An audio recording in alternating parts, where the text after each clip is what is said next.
चलो, chapter number 1, the living world. Why it is called the living world?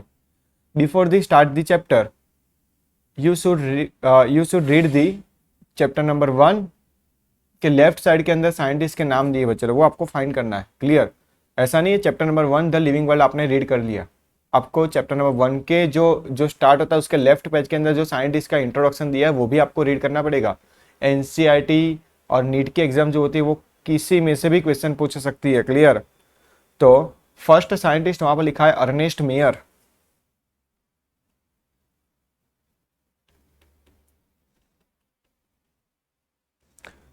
Ernest mayor ने ornithology के बारे में बताया था।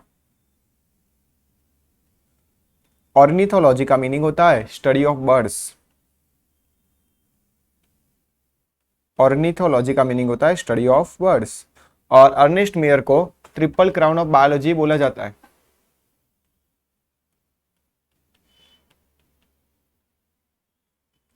Triple crown of biology. Different scientist आते गए और रिसर्च करते गए और हमको पता चलता गया कि लिविंग वर्ल्ड क्या है। क्लियर? तो लिविंग वर्ल्ड के अंदर मैं बात करूंगा लिविंग ऑर्गेनिज्म की। तो हाउ टू आइडेंटिफाई कि वेदर इट इज लिविंग और non living by some characteristic. देखो, हम बात करेंगे फटाफट लिविंग थिंग्स और नॉन लिविंग थिंग्स के बारे में।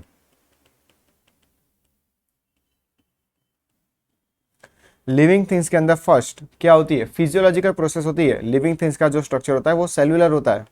नॉन लिविंग यानी कि कुर्सी टेबल जिसका स्ट्रक्चर के अंदर सेल ही नहीं है। क्लियर? तो ए है ए सेल्यूलर और नॉन सेल्यूलर स्ट्रक्चर है। क्लियर? दूसरा लिविंग थिंग्स जो होता है, क्लियर, उसका ग्रोथ होता है।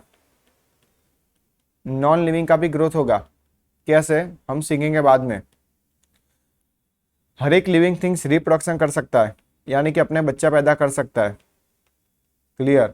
नॉन लिविंग थिंग्स नहीं कर सकता। हमने 2 कुर्सी लाई, नहीं 2 कुर्सी घर पे बन जाएगी रातों रात, ऐसा नहीं है बच्चे लोग। हमने 2 टेबल लाए, मैंने 2 आईपैड लेके आया और 2 आईपैड बन गया रातों रात, तो मैं तो एक ही लाऊंगा। 2 मोबाइल लेके आएंगे साथ में रखेंगे, रातों रात नया 2 बन जाएगा, ऐसा कुछ नहीं है। वो रिप्रोडक्शन नहीं कर सकते। क्लियर? बात करते मेटाबॉलिज्म की। लिविंग थिंग्स मेटाबॉलिज्म कर सकता है, नॉन लिविंग थिंग्स मेटाबॉलिज्म नहीं कर सकता। लिविंग थिंग्स के अंदर कॉन्शियसनेस होती है। क्लियर? नॉन लिविंग थिंग्स के अंदर कॉन्शियसनेस नहीं होती है। लिविंग थिंग्स का डेथ है, हर एक की लाइफ स्पैन नक्की होती है कि भाई मैं इतने साल तक ही जीऊंगा। क्लियर? वो आपको नहीं पता होता है। क्लियर? नॉन लिविंग की लाइफ स्पैन डिसाइड नहीं होती है। तो हम बात करेंगे एक एक कैरेक्टरिस्टिक के हिसाब से कि what are the living things and what are the non living things. हम बात करेंगे फर्स्ट लाइफ स्पैन के बारे में बच्चे लोग। What is life span? What is the proper definition of life span? Life span किसको बोलेंगे? It is a period between it is the period between birth to natural death. We cannot cover here suicide.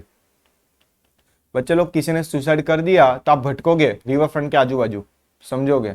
जब तक आपकी life span naturally नहीं खत्म होती है, suppose आपकी मान के चलो लाइफ स्पैन 60 साल तक है और आपने 20 साल के अंदर सुसाइड कर दिया, तो कितने साल भटकना पड़ेगा आपको? भूत बनना पड़ेगा। बर्थ टू नेचुरल डेथ, इसीलिए मैंने यहाँ पे वर्ड यूज किया नेचुरल डेथ। क्लियर? उस ये दोनों ऐसा भटकना होता भी है। होता है, हम मान के चलेंगे तो होगा, अदरवाइज हो नहीं होगा। क्लियर?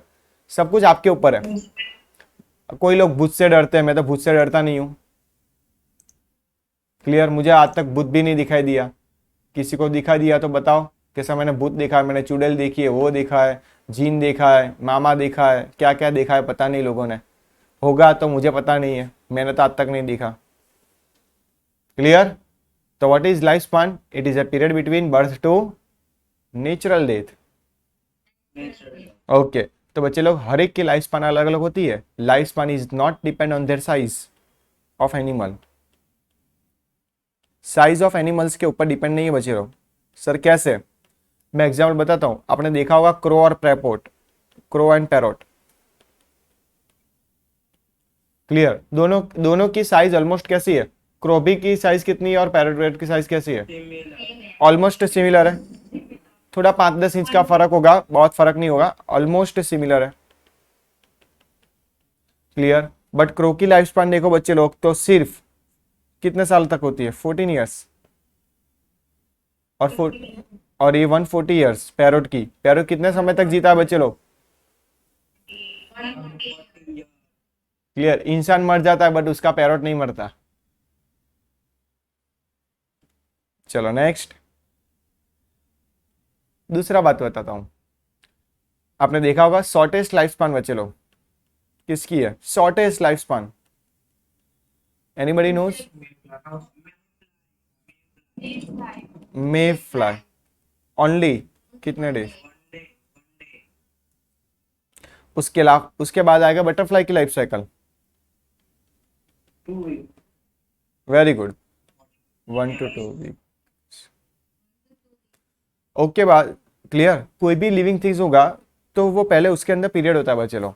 कोई भी लिविंग थिंग्स, सपोज मैं भी था और आप भी थे, तो आपका जो पहला पीरियड होता है, जैसे आप बाल्य अवस्था में आते हो, बाद में तरुण अवस्था में आते हो, बाद में आप बुढ़ा अवस्था में चले जाते हो। तो जैसे आप बाल्य अवस्था में होते हो, चाइल्ड स्टेज, उसको मैं बोलूंगा जुवेनाइल स्टेज।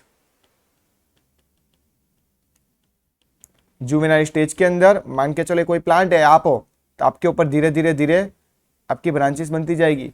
जुवेनाइल स्टेज के बाद कौन सा स्टेज आएगा? Reproductive stage. आपको रिप्रोडक्शन करने का मन होगा, रिप्रोडक्टिव स्टेज। और रिप्रोडक्टिव स्टेज की मैं बात करूंगा तो आपको याद रखना है, सर यहाँ पे बात करती है हार्मोनल चेंजेस की। जब रिप्रोडक्टिव स्टेज आता है तब आपकी बॉडी के अंदर क्या होता है? हार्मोनल चेंजेस होता है, तब आपके ऊपर फ्लावर आ जाते हैं, आपका रिप्रोडक्टिव ऑर्गन काम करने लगता है। ये देखो आपके ऊपर फ्लावर आ गए। क्लियर। और जैसे आपने रिप्रोडक्शन करके अपना बच्चा पैदा कर दिया, अब धीरे धीरे आगे बढ़ेंगे बच्चे लोग, उसको वो पीरियड को मैं बोलूंगा senescence phase. This period is called senescence phase, यानी कि बुढ़ावस्था, वृद्धावस्था, सेनेसेंस फेज और सेनेसेंस स्टेज, कोई भी बोलेंगे चलेंगे। तो every living organism which passes into 3 stages. One is called juvenile stage, second is called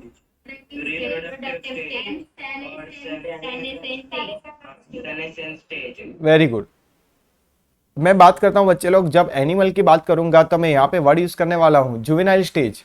but मैं प्लांट की बात करूंगा, प्लांट के अंदर भी सिमिलर वही होगा, तो मैं प्लांट के अंदर मैं बोलूंगा वही स्टेज को वेजिटेटिव स्टेज। सिर्फ वर्ड मैंने चेंज किया है, तो वी कैन इजीली आइडेंटिफाई कि सर प्लांट की बात कर रहे हैं कि एनिमल की बात कर रहे हैं। अगर मैं जुवेनाइल वर्ड यूज करता तो आपके माइंड के अंदर क्लियर होना चाहिए सर एनिमल की बात कर रहे हैं, यहाँ पे we can not discuss here animals. समझ में आ गया? ओके, अब आगे जाते हैं। तो हर एक ऑर्गेनिज्म रिप्रोडक्शन करता है, one offspring to two offspring. तो ऑलवेज कोई भी पेरेंट्स होगा, तो बच्चे लोग पेरेंट्स के अंदर क्रोमोजोम होता है। क्या होता है?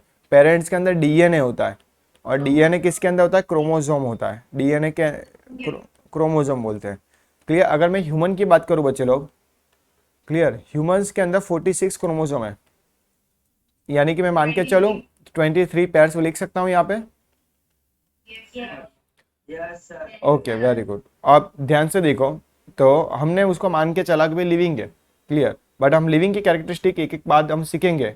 अभी मैंने सिर्फ बेसिक बताया था आपको लिविंग थिंग्स के बारे में। अब मैंने बोला लिविंग थिंग्स के अंदर, लिविंग थिंग्स मान के चलो, तो लिविंग थिंग्स के अंदर कौन सा स्ट्रक्चर होता है? Cellular structure. तो आपने लिविंग थिंग्स के अंदर बहुत सारा दिखा, kingdom Monera, kingdom protista. Kingdom protista is a unicellular eukaryotic, बाकी सब मल्टी सेल्युलर यूकैरियोटिक, ऐसा सीखा आपने। तो सबके अंदर सेल तो होते ही है, सेल कंबाइन होके ये 2 सेल कंबाइन हो गए, मल्टीपल सेल कंबाइन हो गए, क्या बन गई?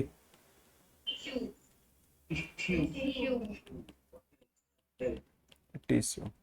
बच्चे लोग जब पहले दुनिया का इवोल्यूशन था, जब पहले दुनिया के अंदर कोई भी एनिमल पैदा हुआ था, तब उसके अंदर कोई टिश्यू ऑर्गन नहीं थे, सिर्फ सेलुलर स्ट्रक्चर ही थे। समझ में आया? सेल कंबाइन होकर टिश्यू बना, और टिश्यू कंबाइन होकर ऑर्गन बन गया, ऑर्गन कंबाइन होके ऑर्गन सिस्टम, और ऑर्गन सिस्टम में से बॉडी बनी। समझ में आ गया? ये आपको क्लियर हो गया? Very good. अब मैं मान के चलता हूँ सर हम सेलुलर स्ट्रक्चर से तो बने ही होते हैं, बट सेलुलर स्ट्रक्चर से कैसे, सेल कैसे बना? तो बच्चे लोग सेल आपको पता है सब एटॉमिक पार्टिकल से बनता है, एटॉम कंबाइन होकर क्या बनता है, मोलिक्यूल बनता है। समझ में आ गया कि नहीं आ गया?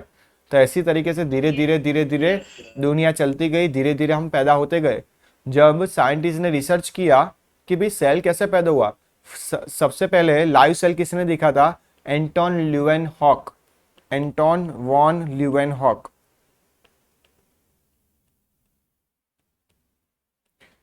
ये साइंटिस्ट का नाम है बच्चे लोग, इसने लाइव स्पर्म देखा था। उसने बोल दिया कि हम पैदा हुए स्पर्म में से। किस में से पैदा हुए हैं? स्पर्म पैदा में से। क्लियर? दूसरा, सेलुलर स्ट्रक्चर के बारे में पता चल गया आपको। अब हमारी बॉडी के अंदर बच्चे लोग कितने सेल है? How much amount of cells present in our body? There are 10:14 cells. हम मान के नहीं चलते, इतने सारे सेल होते हैं और इतने सारी सेल्स कंबाइन होकर टिश्यू भी बहुत सारी बनती है। हमारी बॉडी के अंदर भी आप चैप्टर नंबर 7 में पढ़ने वाले हो, टिश्यू भी डिफरेंट डिफरेंट टाइप की होती है। उसके बाद आप ह्यूमन एनाटॉमी के अंदर पढ़ोगे ऑर्गन कौन से टाइप का होता है, कौन कौन सा ऑर्गन क्या क्या फंक्शन करता है। उसके बाद अपनी अपनी ऑर्गन सिस्टम पढ़ोगे, respiratory system, vasculatory system, circulatory system, cardiovascular system, excretory system, skeletal system, muscular system, आप जो भी बोलोगे, limbic system, hypothalamic system, brain system, neural system, hormonal system, endocrine system, exocrine system, बहुत सारी सिस्टम आप पढ़ने वाले हो चैप्टर ये स्टैंडर्ड 11th के अंदर। और अपनी बॉडी कैसे बनी वो भी आप पढ़ने वाले हो, अपनी बॉडी के हिसाब से उसके आप एनिमल्स का भी पढ़ने वाले हो, एनिमल्स के साथ आप प्लांट की बॉडी का भी स्ट्रक्चर पढ़ने वाले हो, प्लांट की बॉडी कैसी होती है। क्लियर? आपको बायोलॉजी छोड़ने वाले नहीं है, जैसे हमने स्टार्ट किया वहां से ही आपका चालू होने वाला है। क्लियर? सब कुछ आपको पढ़ना है। This is your all comprise in the biology. Cell से चालू करेंगे तो सेल के बारे में पढ़ेंगे, उसके बाद टिश्यू के बारे में पढ़ेंगे, उसके बाद ऑर्गन के बारे में पढ़ेंगे, सिस्टम के बारे में पढ़ेंगे। समझ में आ गया? Very good, yes sir. Very good, सबसे इजी है? अब ध्यान से चलते हैं, सेलुलर स्ट्रक्चर खत्म हो गया। अब मैं बताता हूं ग्रोथ के बारे में। क्लियर? कितने टाइप का ह्यूमन के अंदर ग्रोथ होता है बच्चे लोग, और एनिमल्स के अंदर कितने टाइप के ग्रोथ होते हैं? तो there are 2 types of growth. Clear? कोई भी छोटा इंसान होता है, छोटा बच्चा होता है बच्चे लोग, वो ऐसे तगड़ा बगड़ा नहीं होता, उसकी हाइट बढ़ती है कि नहीं पहले? यस और नो? तब पहले पहले उसकी क्या बढ़ेगी? पहले उसकी साइज बढ़ेगी कि हाइट बढ़ेगी? पहले उसका वेट 50 किलोग्राम होगा कि उसकी हाइट बढ़ेगी? अपने आसपास बच्चे देखना, कोई छोटा बच्चा होता है 5 साल का कि 2 साल का कि 9 मंथ का बच्चा अभी पैदा हुआ है, तो उसकी पहले हाइट बढ़ती है कि उसकी साइज बढ़ती है? हाइट। नहीं तो पहला ऐसा जाड़ा हो जाएगा तो मम्मी कैसे दूध पिलाएगी उसको, है ना? तो भगवान ने सोचा है बहुत, एक एक पॉइंट को सोचा है। तो पहले हाइट बढ़ती है, तो हाइट को मैं बोलूंगा बच्चे लोग प्राइमरी ग्रोथ। प्राइमरी को 1 के ऊपर ऐसे लिखते हैं, उसको मैं बोलूंगा प्राइमरी ग्रोथ। और उसके बाद जब उसका एक स्टेज आ जाता है कि भाई उसकी हाइट बढ़नी बंद हो गई, तो उसको मैं बोलूंगा उसके बाद उसकी क्या बढ़ेगी? साइज बढ़ेगी। This is called secondary growth. देख, मैं आपको एक दूसरा एग्जांपल बताता हूँ बच्चे लोग। आपके मम्मी पापा के पहले फोटो देखना, आप हंसने लगोगे, मम्मी तो कैसे दिख रही थी, और मम्मी की आप साइज देख लेना। Yes sir. मम्मी पापा कैसे थे? पतले पतले, है ना? उसके बाद मम्मी और पापा की दोनों की क्या हो गई? आपने देखा होगा बहुत सारे एग्जाम्पल, मैरिज होने के बाद सबका वेट क्या हो जाता है? गेन हो जाता है। इंक्रीज। क्यों ऐसा? What is the reason behind this? Secondary growth. Very good. Hormonal changes, सुख मिल गया। क्लियर? रिप्रोडक्शन का, इसीलिए। Very good. तो बच्चे लोग प्राइमरी ग्रोथ ऑलवेज कौन सी पोजीशन के अंदर होती है? This is called vertical growth. और सेकेंडरी जो ग्रोथ होता है उसको मैं क्या बोलूंगा?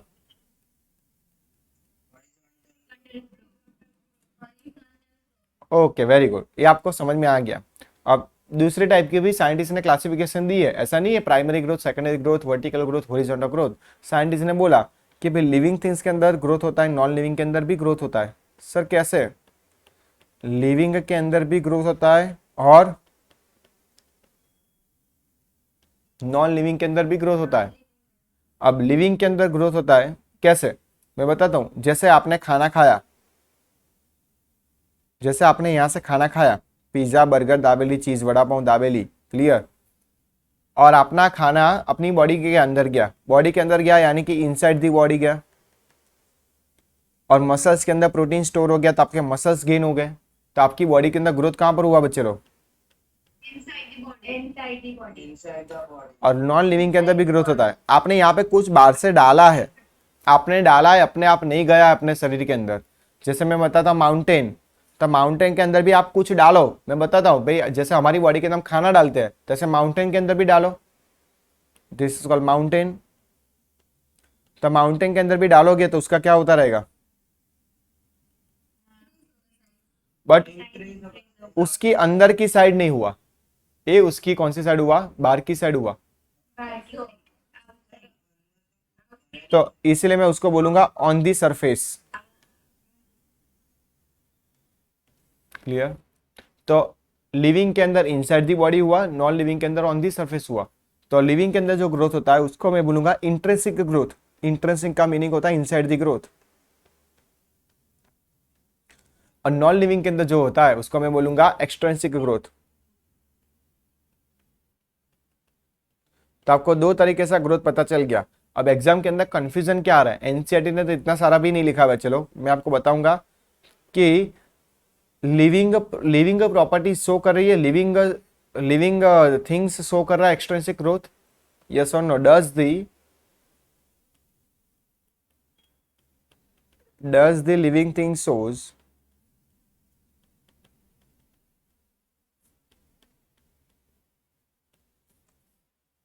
extrinsic growth, yes or no? Justify the comment. no. Why? It shows intrinsic growth. It shows intrinsic growth. Very good.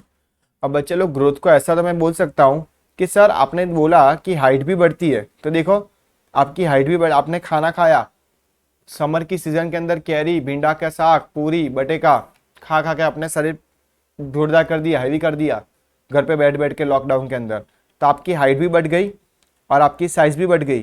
तो सिमिलर माउंटेन के अंदर भी मैं डालता हूँ कुछ ना कुछ, तो मान के चलो उसकी भी क्या बढ़ गई, हाइट बढ़ गई और उसकी चौड़ाई भी बढ़ गई। तो सिमिलर जो जो लिविंग के अंदर शो हो रहा है सिमिलर, वो किसके अंदर शो हो रहा है सिमिलर कैरेक्टरिस्टिक, Non-living. दोनों का स्ट्रक्चर। वेरी गुड, जोरदार। That's why we can not consider as a unique property, क्योंकि लिविंग थिंग्स भी शो कर रहा है, नॉन लिविंग थिंग्स भी वही शो कर रहा है। दैट्स व्हाई हमने नॉट डिफाइनिंग बोले, प्रॉपर हम डेफिनेशन नहीं बोल सकते, नॉट डिफाइनिंग और not a unique property. Unique किसमें बोलेंगे, मैं बोलूंगा कि भाई सचिन तेंदुलकर यूनिक था। सचिन तेंदुलकर, मैं ऐसा नहीं बोल सकता कि विराट कोहली अच्छा नहीं खेलता है, Virat Kohli is also good. आप कंपेरिजन देखोगे तो पता चल जाएगा, वो भी अच्छा खेलता है, वो भी अच्छा खेलता है, but Sachin Tendulkar is well. समझ में आया? Yes, sir. सपोज मैं लुइस फिलिप्स के कपड़े पहनूं, तो मैं ऐसा नहीं बोल सकता हूँ भाई एरो के कपड़े अच्छे नहीं है, एरो ब्रांड के वो भी अच्छे हैं, पर वो लुइस फिलिप्स कैसी है, थोड़ी ज़्यादा मान के, हर एक की अलग अलग ब्रांड होती है। तो सिमिलर मैं ऐसा बोल सकता हूँ कि कोई यूनिक डिफाइनिंग प्रॉपर्टी नहीं बोल सकते, क्योंकि कि ये दोनों के अंदर कोई यूनिक तो नहीं है। लिविंग के अंदर ऐसा कुछ बताया आपको कि यूनिक है, नहीं है। सिमिलर दोनों के अंदर है, तो हम उसको यूनिक नहीं बोल सकते, नॉट ए डिफाइनिंग बोल सकते हैं। क्लियर? तो growth is a not a defining property of living organism. Why? Because it shows similar characteristics in both in with both things, non-living things as well as living things. Okay. अब देखो scientist ने ये भी देखा, scientist ने ये भी देखा, क्या देखा सर, ये ग्रोथ जो होता है, क्लियर, तो ग्रोथ आपने बोला कि भी चलो साइज और हाइट के हिसाब से हो गया। चलो मैं दूसरा बताऊं सर, नंबर के हिसाब से नहीं बोल सकता ग्रोथ हुआ, 1 में से 4 बढ़ना, 4 में से 8 बढ़ना, 8 में से 16 बढ़ना, तो इसको भी ग्रोथ ही बोलेंगे। नंबर बढ़ गया कि नहीं बढ़ गया? तो पॉपुलेशन ग्रोथ बोलेंगे। हाँ, वेरी गुड। तो हमने इंक्रीज किया पॉपुलेशन ग्रोथ, वेरी गुड। अब आपको यहाँ पे और एक्स्ट्रा नॉलेज देना चाहता हूँ बच्चे लोग, क्लियर। ये आपको समझना पड़ेगा why it is called population growth. देखो पॉपुलेशन ग्रोथ में किसको बोलूंगा कि दुनिया के अंदर पॉपुलेशन क्यों बढ़ जाएगी, ध्यान से देखना। पॉपुलेशन कब बढ़ गई, कैसे बढ़ती है, तो देखो नेटालिटी रेट इंक्रीज होता है। नेटालिटी को मैं बोलूंगा बर्थ रेट, पैदा ही होते जा रहे हैं सब लोग क्या होते जा रहे हैं, सब लोग कैसे होते जा रहे हैं, रेट कम हो गया। नेटालिटी बर्थ पैदा होते जाते हैं, 1 के 2, 2 के 4 होते जा रहे हैं। और दूसरा क्या होता है, इमिग्रेशन होता है। क्लियर। और डिक्लाइन का पॉपुलेशन ग्रोथ क्यों होता है, क्योंकि डेथ रेट होता ही नहीं है, सब लोग जीते ही है, तो पॉपुलेशन क्या हो जाएगा, डेथ रेट को मैंने माइनस किया, आपको पता चल जाएगा। मोर्टालिटी होती ही नहीं है तो दुनिया के अंदर पॉपुलेशन बढ़ गई, और एमिग्रेशन होता भी नहीं है।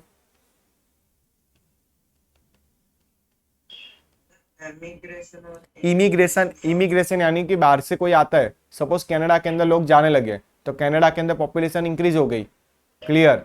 बट अट्रैक्शन ऑफ पीपल, हाँ दिस इज कॉल्ड, दोनों प्लस है। क्लियर, तो आपको पता चल गया n+i हो गया किसके थ्रू, d+e के थ्रू। नेटालिटी को क्या बोलूंगा मैं, नेटालिटी को, और मोर्टालिटी को death rate, death rate. Okay, तो बायोलॉजी के अंदर बर्थ रेट को हमने स्पेशल वर्ड यूज किया है नेटालिटी, और डेथ रेट को यूज किया है मोर्टालिटी। और मैंने मोर्टालिटी वर्ड आता है तो याद रखना है, सर यहाँ पे बात कर रहे हैं किसी डेथ का हुआ, मैंने बोला अमीबा मरता नहीं, अमीबा अमर है, amoeba is a immortal, amoeba is a immortal. तो उसे लेटर बोल सकते हैं। क्लियर। बच्चे लोग, कोई आपको क्वेश्चन पूछे, अगर माइक्रोस्कोप के अंदर आप अमीबा देखते हो और वहां पर आप अमीबा को पिन लगाते हो, चलो पिन मारोगे अमीबा को तो क्या हो जाएगा बताओ, छेद हो जाएगा। This is your technique. नहीं बच्चे लोग, अमीबा इज ए ट्रांसफरेंट, छेद नहीं हो सकता, पारभासी बोलते हैं, हम अमीबा को देख नहीं सकते। क्लियर, अमीबा को छेद ही नहीं होता है, वो अमीबा अपने सूडोपोडिया से थ्रू खिसक जाएगा। Very good. अमीबा बच्चे लोग आपने देखा है, नो सर। ओके। अमीबा क्या करता है, बुक में देखा। हाँ बस मैंने भी, ये देखो बच्चे लोग, ये अमीबा है। अमीबा क्या करेगा बच्चे लोग, मैं ऐसा बोलूं, एक क्वेश्चन था मैं आपको बताता हूं कि अमीबा को कुछ ऐसी जगह पे डाल दूं तो अमीबा को कोई ऐसे एनवायरनमेंट के अंदर डाल दूं, अमीबा मर ही जाएगा। तो अमीबा क्या करता है पता है, सपोज मैं ऐसी जगह में डालूं अमीबा मर जाएगा, तो अमीबा क्या करेगा बताए, अमीबा अपने आसपास क्या कर देगा, 3 लेयर वॉल बना देगा, और उसके अंदर पता है अमीबा क्या करेगा, फटाफट अमीबा बहुत सारा न्यूक्लियस डेवलप कर देगा, कैरियोकाइनेसिस। और अमीबा के जैसे ही this is in unfavourable condition, उसको अनफेवरेबल कंडीशन मिली, उसको ऐसा पता है कि अगर मैं यहाँ पे मर जाऊंगा, तो अनफेवरेबल कंडीशन के अंदर अमीबा ने क्या कर दिया, 3 लेयर सेल वॉल बना दिया बच्चे लोग। क्लियर। ये प्रोसेस को मैं बोलूंगा इंसिस्टेशन, मैं बताऊंगा आपको, अभी देखो सिर्फ ये लेयर को मैं क्या, अभी पहला चैप्टर चल रहा है, और सेकंड मैं बताता हूँ, फेवरेबल कंडीशन मिल गई बच्चे लोग, जैसे उसको पता चल गया अब मैं तो बच गया, तो अमीबा फटाफट इंसिस्टेशन की जगह एक्सिस्टेशन कर देगा, और एक्सिस्टेशन करेगा यानी कि ये 3 लेयर वॉल टूट जाएगी और बहुत सारे बार क्या बन जाएगी अब, तो ये प्रोसेस को मैं बोलूंगा मल्टीपल फिजन, और ये प्रोसेस को बोलूंगा स्पोरुलेशन, स्पोर बना दिया, ये न्यूक्लियाई बना दिए, बहुत सारे डॉटर न्यूक्लियाई बना दिए। क्लियर। तो अमीबा मल्टीपल फिजन भी करता है। बाइनरी फिजन तो करता ही है, और दूसरा क्या करता है? तो अमीबा अमीबा अपनी बॉडी में से ही क्या करता है? 2 अमीबा, 5 अमीबा, 10 अमीबा बना देता है। इसीलिए मैंने बोला अमीबा मरता नहीं है। जैसे हम क्या करते हैं, जैसे हमारे दादा दादी होते हैं, दादा दादी मर जाते, हमने पैदा कर रहा और उसकी लाइफ स्पैन खत्म हो गई, दादा दादी मर गए। ऐसा नहीं है हम दादा दादी में से बन गए, ऐसा है? तो हमारे के बॉडी के अंदर दादा दादी जीवते होंगे, यस और नो? पर ऐसा नहीं है ना? Okay, very good. तो ये आपने सीख लिया बच्चे लोग, नंबर भी बढ़ा। तो बच्चे लोग एक सेल में से देखो, एक अमीबा में से कितने सारे अमीबा बन गए, तो नंबर इंक्रीज हुआ कि नहीं हुआ? Through the process multiple fission, asexual reproduction. तो एक में से बहुत सारे अमीबा बने कि नहीं बने, बोलो? Number of amoeba increase. तो यहाँ पे नंबर इंक्रीज हुआ कि नहीं हुआ? तो बच्चे लोग इसको मैं बोलूंगा, ये कौन सी प्रोसेस थ्रू हुआ? तो इसी प्रोसेस को बोलूंगा माइटोसिस, और उसको मैं बोलूंगा सेल डिवीजन। तो बच्चे लोग सेल डिवीजन प्रोसेस भी ग्रोथ शो कर रही है। सेल डिवीजन प्रोसेस भी क्या शो कर रही है? शो कर रही है। Life is a precious gift in nature, है ना? Life can be explain by its weight of working. The universe has living and non living entities. पूरा यूनिवर्स कैसे बना होता है? यूनिवर्स कैसे बना होता है? लिविंग और नॉन लिविंग से बना होता है। और आपको पता है, और आपको और समझ में आ गया, virus is a link between living and. क्यों वायरस को लिंक बोला? Virus is a link between living and non living.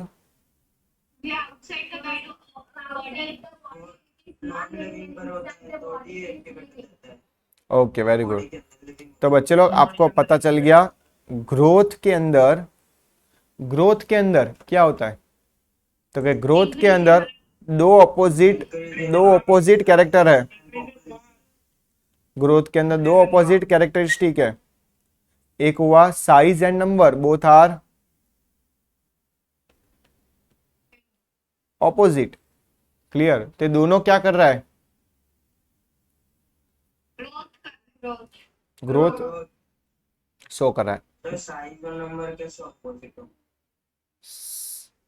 Height, बस। क्लियर? देखो दूसरा, साइज को मैं मास भी बोल सकता हूं। Yes sir. अब दूसरा ध्यान से देखो, अब दूसरा ध्यान से, कि ग्रोथ जो होता है वो प्लांट के अंदर पहले स्टेज, मैंने क्या बोला? प्लांट के अंदर ग्रोथ होता है, उसका नाम मैंने बोला वेजिटेटिव स्टेट।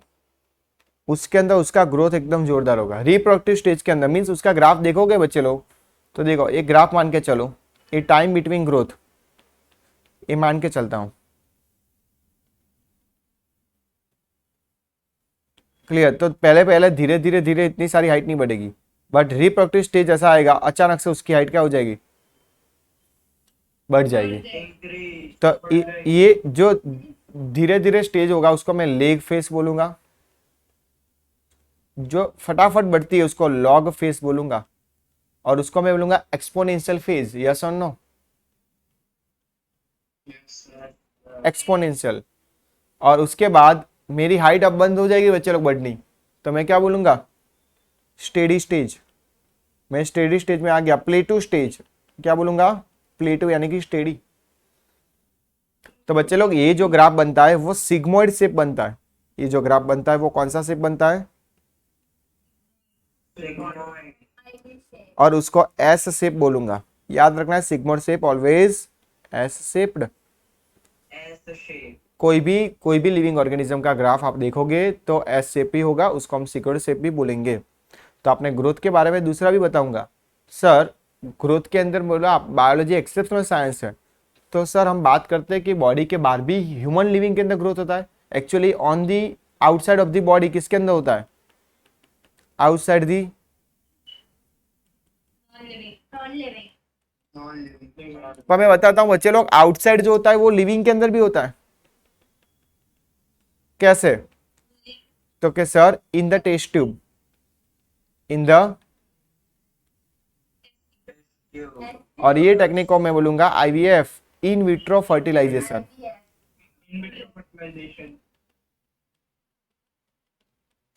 अब बच्चे लोग ध्यान रखना, दो वर्ड आपको यहाँ पे सीखने हैं। इन विवो का मीनिंग होता है, जब मैं इन विवो लिखता हूं, जब मैं इन विट्रो लिखता हूं, क्लियर, तो आपको याद रखना है इन विवो को मैं बोलूंगा इनसाइड द बॉडी, और इन विट्रो को मैं बोलूंगा। तो सर ये विट्रो वर्ड कहां से आया? सर ये वर्ड कहां से आया विट्रो वर्ड? बच्चे लोग विट्रो वर्ड आया विड्रोल पर से। विड्रोल यानी कि हम कोई विड्रोल करते हैं तो कोई कूपन खींच लेते हैं कि नहीं खींच लेते? तो विट्रो, हमने विड्रोल किया आउटसाइड दी बॉडी। तो जिस लोगों का फर्टिलाइजेशन ह्यूमन बॉडी के अंदर नहीं होता है, तो डॉक्टर उन लोगों को टेस्ट ट्यूब बेबी बना के देते हैं। तो बच्चे लोग टेस्ट ट्यूब बेबी को बोलेंगे IVF technology, in vitro fertilisation, यानी कि उसकी बॉडी के अंदर फर्टिलाइजेशन नहीं होता है, देन वो कपल जाते हैं टेस्ट ट्यूब बेबी के थ्रू। तो वो लोग क्या करते हैं, अगर फीमेल का अंडा ले लेते हैं टेस्ट ट्यूब के अंदर, क्लियर बच्चे लोग, बेबी यहाँ पे पैदा नहीं होती, ध्यान देखना, सिर्फ हमने फर्टिलाइजेशन यहाँ पे किया है। देखो ये एग ले लिया और हमने उसके पापा का स्पर्म डाल दिया, तो दोनों का यहाँ पे ज्वाइंट हो जाएगा, यहाँ पे एन है और यहाँ पे एन है, एन प्लस एन, ये मम्मी का एन और ये पापा का एन, क्या हो जाएगा? बस। तो बच्चे लोग बस वो 2n ही बनाना है, वो 2n उसकी मम्मी के अंदर नहीं बन रहा था, इसीलिए वो मम्मी कहां पर गई? टेस्ट ट्यूब बेबी के थ्रू। वो 2n को मैं बोलूंगा जाइगोट, जाइगोट बनेगा तो ही बच्चा बनेगा। बच्चे लोग जाइगोट भी मल्टीप्लिकेशन होके मैंने बोला हाँ एम्ब्रियो बनता है, यानी कि ये 2 सेल स्टेज बने, 2 सेल बने, अब उसके अंदर क्लीवेज फॉर्मेशन होगा तो उसके अंदर 4 सेल बन जाएंगे, और 4 में से कब बन जाएगा वो? माइटोसिस होके क्या बन जाएगा? 8, और 8 सेल जब बनेगा और सिमिलर 16 सेल भी बनेगा, तब हम वो सेल को मम्मी के अंदर ट्रांसप्लांट कर देंगे। तो बच्चे लोग याद रखना है, इन विट्रो फर्टिलाइजेशन का मीनिंग होता है सिर्फ फर्टिलाइजेशन ही बाहर करवा है, बच्चा पैदा कहां पर होगा? टेस्ट ट्यूब के अंदर नहीं होगा, बच्चा पैदा तो यूटेरस। तो यूटेरस के अंदर हम कब डालेंगे? जब 16 सेल बनेगा तभी 8 to 16 cells यूटेरस के अंदर हम डॉक्टर क्या करेंगे उसके अंदर? 1 वीक के अंदर, क्लियर। तो आपने यहाँ पे देखा जाइगोट बना, जाइगोट में से क्लीवेज फॉर्मेशन बना, 8 बना, 16 बना, तो बच्चे लोग यहाँ पे नंबर इंक्रीज हुआ कि नहीं हुआ? तो वही सिमिलर, तो नंबर इंक्रीज हुआ तो उसको मैं क्या बोलूंगा? तो देखा बायोलॉजी एक्सेप्शनल साइंस है, लिविंग के अंदर भी क्या होता है? आउटसाइड द बॉडी ग्रोथ होता है। सीखा कि नहीं सीखा?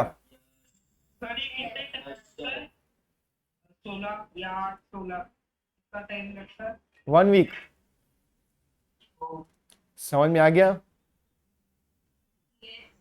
तो आपको पूरा पता चल गया बच्चे लोग ग्रोथ, यस और नो? तो ग्रोथ लिविंग थिंग्स की डिफाइनिंग प्रॉपर्टी है, ग्रोथ हर एक के अंदर होता है? नहीं होता है? नहीं होता है, ग्रोथ हर एक के अंदर नहीं होता है, लिविंग के अंदर हर एक के अंदर थोड़ी होता है। ये देखो टेस्ट ट्यूब बेबी के थ्रू जाना पड़ेगा। दूसरा मैं बताऊं, सपोज मेरी हाइट बन गई, ग्रोथ हार्मोन, ग्रोथ निकालने के लिए अगर मेरी हाइट बढ़ानी है तो मेरी बॉडी के अंदर कौन सा हार्मोन निकलेगा? ग्रोथ हार्मोन को मैं बोलूंगा जीएच, और उसको मैं बोलूंगा बच्चे लोग सोमेटोट्रॉपिक हार्मोन। ग्रोथ हार्मोन का दूसरा नाम है सोमेटोट्रॉपिक हार्मोन, और उसको एचटीएच बोलूंगा। बच्चे लोग देखो, ग्रोथ हार्मोन में बोलूंगा चाइल्डहुड के अंदर भी होता है और एडल्टहुड के अंदर भी होता है, क्लियर। अगर ग्रोथ हार्मोन चाइल्डहुड के अंदर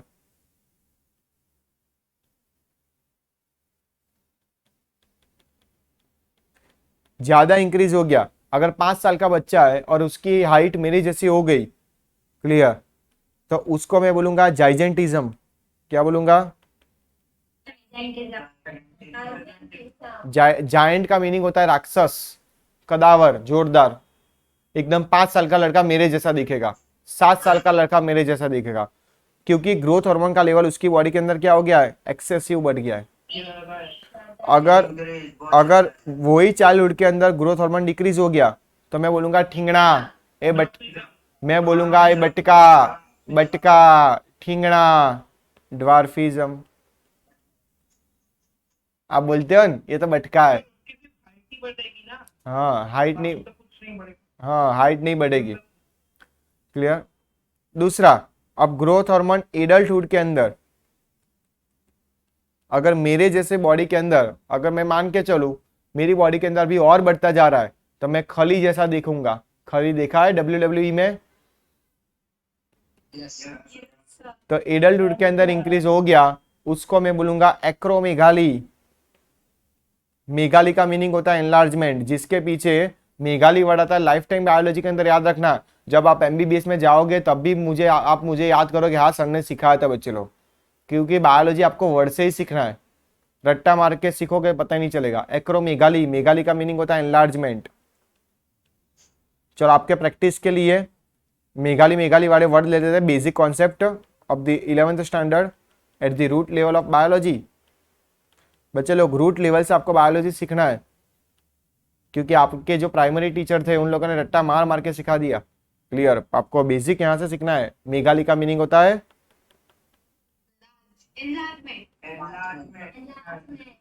आपको फ्रेंड को भी पूछना कि what do you mean by megaly, acromegaly. रट्टा मार दिया होगा पता ही नहीं चलेगा। आप दूसरा वर्ड देना, 100% गारंटी मेरी कि उसको आएगा नहीं। मैं दूसरा वर्ड देता हूं हिपेटोमेगाली।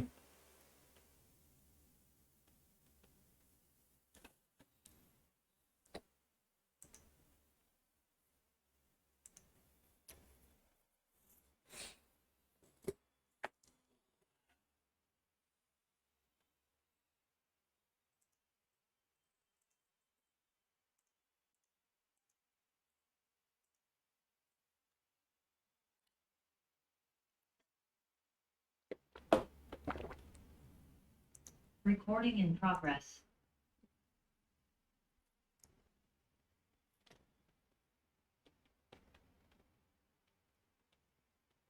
स्प्लिनोमेगाली,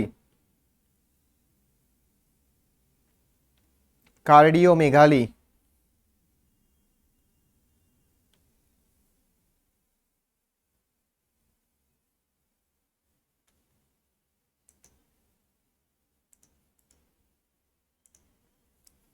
what do you mean by of this word?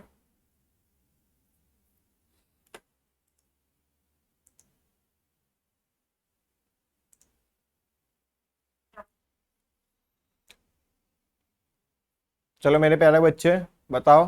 Freny, खुश, खुशल, जैन, नंदिनी, नताशा, निशिता, देव, अभिषेक, बताओ। Enlargement of hepatic gland. Hepatic gland का नाम है लीवर। लीवर का दूसरा नाम क्या है? Hepatic gland. Hepatic gland. स्प्लिनोमेगाली, Enlargement of कार्डि enlargement of heart. Enlargement of heart. तो आप सबको पता चल गया कि सर मेगाली का मीनिंग ऑलवेज होता है enlargement. Okay, this is your basic concept. तो बच्चे लोग आपका ये खत्म हो गया यहाँ पे ग्रोथ के बारे में, सब कुछ मैंने खत्म कर दिया। क्लियर। नाउ हम एनसीईआरटी के थ्रू जाएंगे और आपको सिखाएंगे एनसीईआरटी की एक एक लाइन कैसे पढ़नी है और क्या पढ़ना है उसके अंदर, वो ध्यान से देखना है। क्लियर। आपको एनसीईआरटी खोलनी है, चैप्टर नंबर 1 खोलना है। मैंने बोला चैप्टर नंबर 1 डायरेक्ट रीड नहीं करना है। अगर बच्चे लोग आपको नीट के अंदर मार्क लाना है तो आप मेरी तरीके से आप रीड कर लेना, मैं बताऊंगा कैसे करना है। क्लियर। ध्यान से देखना।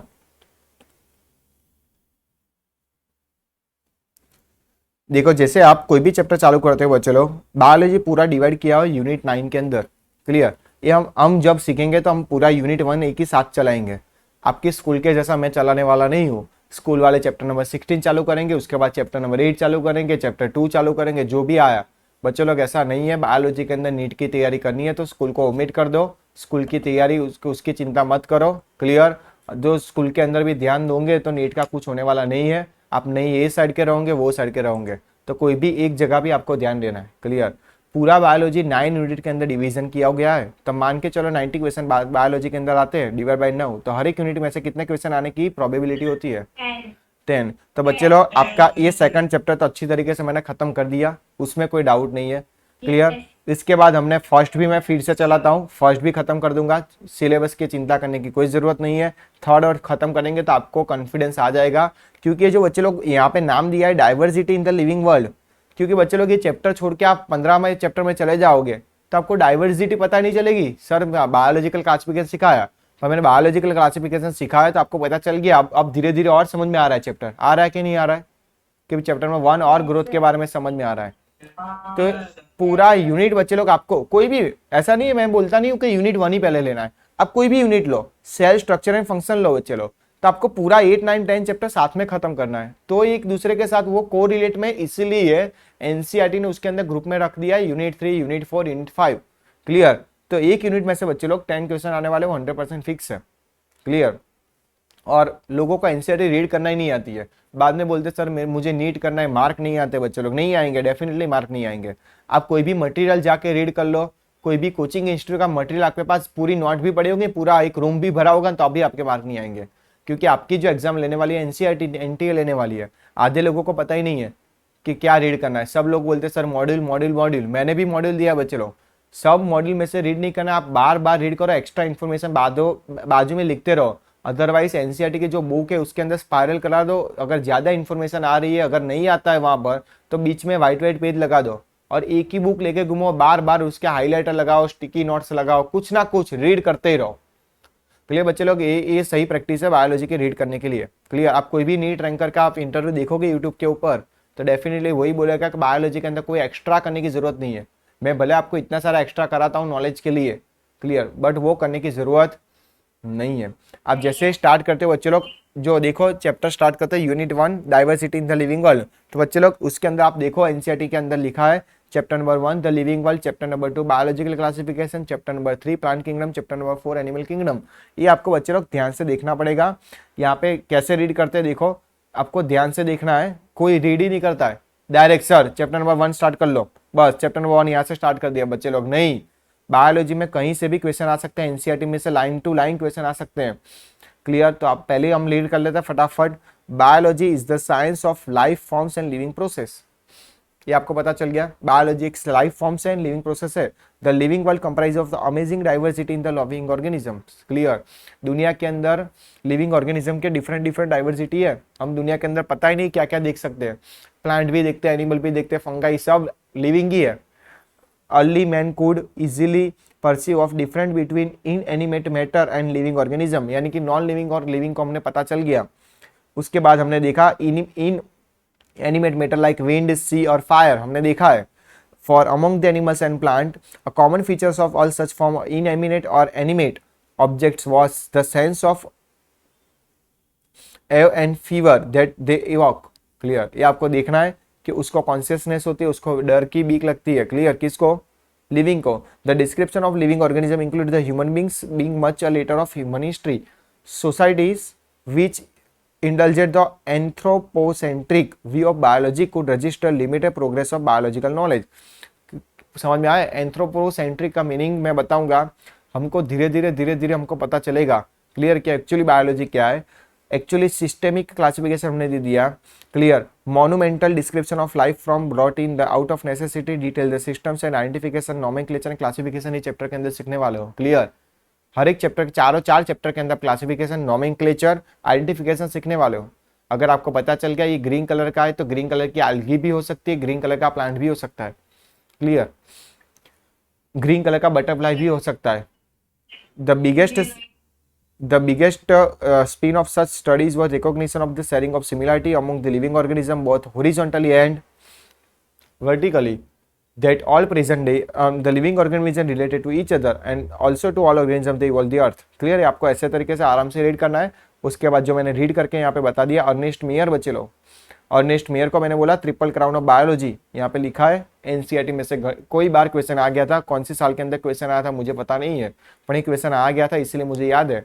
अर्नेस्ट मेयर को ट्रिपल क्राउन ऑफ बायोलॉजी बोला। आप इतना भी याद नहीं रखना उसने क्या किया, पर आप जब चैप्टर चालू करते हो तो उसका थोड़ा थोड़ा तो रीड करो इस साइंटिस्ट ने क्या किया है। तो इसने फाइंड किया था ऑर्निथोलॉजी, बच्चे लोग याद करना है, स्टडी ऑफ बर्ड्स। ये भी आपको रीड करने की मैं टेक्निक बताता हूँ, ये आपको कोई याद करने की जरूरत नहीं, उसको कौन सी प्राइज मिली थी, उसको कौन सा नोबेल पुरस्कार मिला था, वो आपको याद करने की जरूरत नहीं है। मेन मैंने यहाँ पे बता दिया, कोई भी चैप्टर चालू होने से पहले आपको उसका रीड करो, क्या क्या वो चैप्टर के अंदर डिस्क्राइब करना चाहता है एनसीईआरटी। क्लियर। ये अर्नेस्ट मेयर का फोटो भी देख लो एक बार। हम आगे पढ़ते हैं chapter number 1, the living world. हम बोलते हैं सर मुझे आता है, मैं बार बार रीड क्यों करूँ बच्चे लोग? हर बार रीड करोगे तो कुछ ना कुछ नया मिलेगा, और एनसीईआरटी के अंदर आप रीड करो बच्चे लोग, ये चैप्टर के अंदर उन लोगों ने क्या क्या डिस्क्राइब किया है, तो चैप्टर खत्म हो जाएगा। What is living, diversity of living world, taxonomical category and taxonomical aids, ये 4 आप पढ़ोगे तो चैप्टर कैसा हो जाएगा, ये आपका खत्म हो जाएगा। और आपको ध्यान से ये पूरा पैराग्राफ रीड करना है, ऐसा नहीं सर मुझे आता है मैं क्यों रीड करूँ। बच्चे लोग हर एक वर्ड आपको कुछ ना कुछ बताता रहता है, बार बार एनसीईआरटी रीड करो। हम चालू करते हैं यहाँ से, what is the living. Clear, यहाँ से चालू करते हैं। तो we try to define the living, we conventionally look for the distinctive characteristics exhibited by living organism like growth, reproduction, ability to sense environment and mount a suitable response to come to our mind immediately as unique features of the living organisms।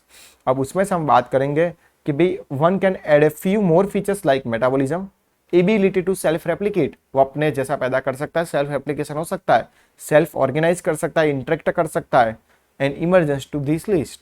हमने all living organism grow, यहाँ पे आपका growth का paragraph start हो रहा है। Increase the mass and increase the number, both are twin characteristic of growth. मैंने बोला बोथ आर एक दूसरे के ऑपोजिट है। Increase the mass and increase the number. तो बच्चे लोग जो एनसीईआरटी में यहाँ पे साइड में जगह दी है, देखो ये आप पैराग्राफ रीड करते हो, आपके पास टाइम नहीं होगा 12th के अंदर, क्योंकि आपको 38 चैप्टर बायोलॉजी के अंदर करने हैं, तो आपको बार बार रीड नहीं करना है पैराग्राफ। क्लियर, आपने पूरा पैराग्राफ लिख दिया तो अपने हिसाब से जो एनसीईआरटी में बाजू में जगह दी है वहां पर लिख दो कि mass and number both are twin characteristic of living organisms, बस खत्म कर दो। तो जैसे आप एनसीईआरटी खोलते हो, बार बार रिवीजन करते हो चैप्टर का, तो आपको साइड में जो लिखा होगा वो आपको काम लगेगा, आपका टाइम भी बचेगा और आपको प्रैक्टिस ज्यादा होगी। समझ में आया कि नहीं आया? और अगर वहां पर जगह नहीं है तो वहां पर स्टिकी नोट्स ला सकते हो, हाईलाइटर यूज कर सकते हो। समझ में आया कि नहीं आया? इसलिए यहाँ पे एनसीईआरटी ने बाजू में जगह दी है, एनसीईआरटी को शौक नहीं है, क्लियर, कि भाई चलो जगह रखने का। और multicellular organisms grows by cell division process. Clear, तो यहाँ पे लिख दो बच्चे लोग। पहले पैराग्राफ रीड करो, मैं बताता हूँ कैसे लिखना है। आपको पता चल गया मल्टी सेलुलर भी सेल डिवीजन प्रोसेस के थ्रू ग्रोथ होते हैं। In the plant the growth by cell division occurs continuously throughout the life span. Plant के अंदर भी क्या होता है, throughout the life span growth होता रहता है। और एनिमल्स के अंदर up to a certain age, plant को पानी देते जाओ, प्लांट की हाइट और साइज बढ़ती जाएगी। और एनिमल्स के अंदर आप कुछ ना भी कुछ डालो तो उसकी height up to a certain age तक ही बढ़ेगी। क्लियर, तो एनिमल प्लांट के अंदर throughout the life span उसका ग्रोथ होता है, एनिमल्स के अंदर up to a certain age तक होता है। क्लियर, और हमारी सेल डिवीजन प्रोसेस को मैं माइटोसिस बोलता हूँ। जैसे आपके टिश्यू लॉस होती है, जैसे आपको इंजरी होती है, तो वहां पर एक सेल में से नए सेल बन जाते हैं। क्लियर कि नहीं बनते? मैं आपको यहाँ पे बताता हूँ, ध्यान से देखना। दूसरा बताता हूँ, सपोज हमारा मान के चलो ये मेरी स्किन है, स्किन के अंदर यहाँ पे टिश्यू रप्चर हो गई, तो मैं 1 वीक के बाद मैं टिश्यू को देखूंगा तो वहां पर वो अच्छी स्किन आ जाएगी। क्यों? क्योंकि यहाँ पे क्या हो गया, एक सेल में से 2 सेल बन गया, यानी कि यहाँ पे सेल डिवीजन प्रोसेस हो रही है, माइटोसिस प्रोसेस हो रही है। बच्चे लोग हमारे ऑर्गन के अंदर कोई भी प्रोसेस हो रही है, ऑर्गन में से नए ऑर्गन भी बनता है। क्लियर, हमारी बॉडी के अंदर एक ही ऑर्गन ऐसा है वो फिर से रीग्रोथ हो सकता है, उसका नाम है liver. Liver is a regenerating organ. अगर आपको लीवर किसी को डोनेट करना है तो आप कर सकते हो बच्चे लोग, आपकी बॉडी के अंदर लीवर फिर से ग्रो हो सकता है। That's why it's called regenerating organ. इसमें कितना टाइम लगता है उसको रीजनरेट होने में? 1-2 साल लगेगा, बट कोई प्रॉब्लम नहीं आएगा। क्लियर, और लीवर का काम कौन करेगा? लीवर का ही काम लीवर ही करेगा। लीवर का थोड़ा एक ही पार्ट देना है, थोड़े सब पार्ट देना है। लीवर पूरा थोड़ी देना है, लीवर को काट के थोड़ा पार्ट ही देना है। क्लियर,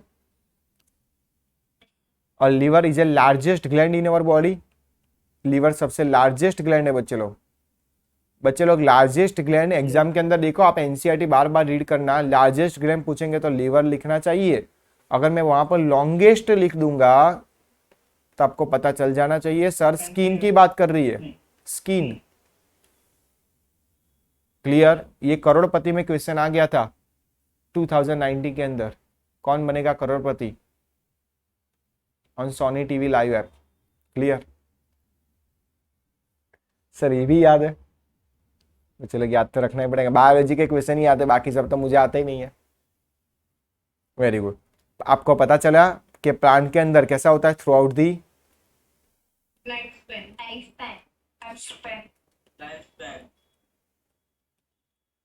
और एनिमल्स के अंदर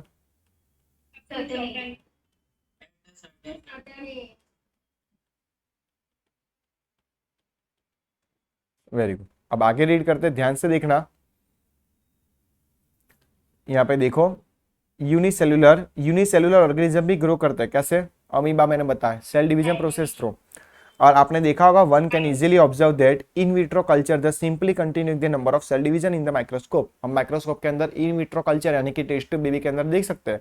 इन the majority of any plants and animals growth and reproduction are mutually exclusive event. This is your very most time पे क्वेश्चन, नीट में यहाँ से क्वेश्चन बनेगा। सर प्लांट्स और एनिमल के अंदर यहाँ पे म्यूचुअली अंडरस्टैंड क्यों लिखा है, म्यूचुअली एक्सक्लूसिव इवेंट क्यों लिखा है? देखो बच्चे लोग, इसका मीनिंग वो ऐसा बोलना चाहता है कि जिसका ग्रोथ होगा, ग्रोथ हुआ यानी कि उसके अंदर नंबर इंक्रीज हुआ। तो नंबर कैसे इंक्रीज हुआ, कैसे इंक्रीज हुआ? तो ये दोनों एक साथ में लिंक है कि नहीं?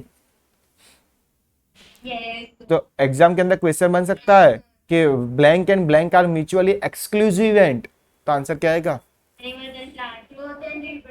तो वहां पर लिखोगा growth and consciousness, reproduction and metabolism, growth and reproduction के ग्रोथ एंड मेटाबॉलिज्म, तो आंसर ओके। और one must remember that increase the body mass is considered as a growth. हमारी बॉडी का वेट भी बढ़ेगा तो अभी हम उसको ग्रोथ ही मान के चलेंगे। नॉन लिविंग ऑब्जेक्ट भी ग्रोथ करते हैं, क्यों? क्योंकि उसकी बॉडी के अंदर सरफेस के ऊपर mountain, boulder, sand mounds grow, but this kind of grow exhibit the non living by accumulation of material on the surface. Accumulation का मीनिंग होता है डिपोजिट होना। Clear? In living things the growth living things के अंदर growth कहां पर हो रहा है? इनसाइड हो रहा है। अब ये लाइन अंडरलाइन कर देना है, growth therefore can not be taken as defining property of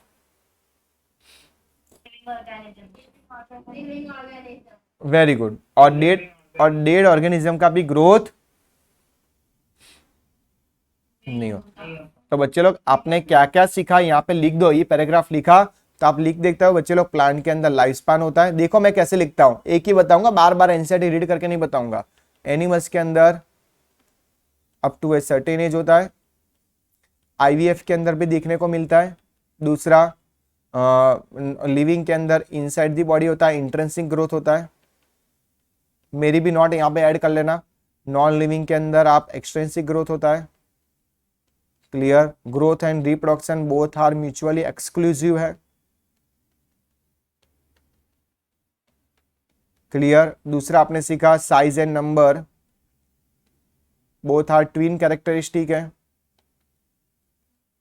दूसरा आपने देखा कि भी लिविंग के अंदर इनसाइड होता है, इंट्रिंसिक ग्रोथ होता है, नॉन लिविंग के अंदर ऑन दी सरफेस होता है। और यहाँ पे बाजू में लिख देना growth is a not defining property. बोलो बच्चे लोग, एनसीईआरटी क्लियर हो गई? कैसे लिखना है, कैसे रीड करना है? देखा बाजू में? तो बच्चे लोग जब आप बार बार एनसीईआरटी रीड करोगे तो आपको हर एक के नीचे अंडरलाइन नहीं करने की जरूरत पड़ेगी, आपको सिर्फ इतना ही रीड करना है। यस और नो? अपनी लैंग्वेज में लिखा हुआ। आपको हिंदी आता है तो हिंदी लिखो, गुजराती आता है तो गुजराती लिखो, जो भी लैंग्वेज आती है, तमिल आती है तमिल लिखो। बट अपने आपको क्या करना है, सिर्फ एमसीक्यू सॉल्व करना है, वहां पर थियरी लिखने की जरूरत ही नहीं है एमसीक्यू के अंदर। तो आपका जो नॉलेज होगा, नॉलेज कोई भी, English is not a language. Clear? Language is a expressing. Clear? Expressing हम बोल सकते हैं। Clear? One type of express बोल सकते हैं। जैसे आप देखते हो तो हर एक पर्सन का लैंग्वेज अलग अलग। नॉलेज के हम नहीं बोल सकते भाई उसको इंग्लिश नहीं आता तो उसके पास नॉलेज नहीं है, ऐसा नहीं बोल सकते। नॉलेज कोई भी लैंग्वेज के अंदर हो सकता है। English is A only expressing subject. Clear? कोई हिंदी में एक्सप्लेन करेगा, कोई इंग्लिश में एक्सप्लेन करेगा, कोई गुजराती में एक्सप्लेन करेगा, कोई तमिल में एक्सप्लेन करेगा, बट उसका मीनिंग तो एक ही होने वाला है।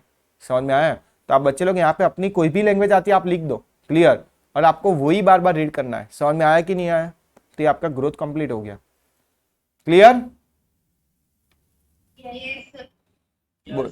बोलो कंप्लीटली ग्रोथ जोरदार क्लियर। मैंने कुछ भी बाकी नहीं रहा, बहुत सारा मैंने एक्स्ट्रा भी करवाया है। क्लियर? तो आपको ये करके आना है बच्चे लोग।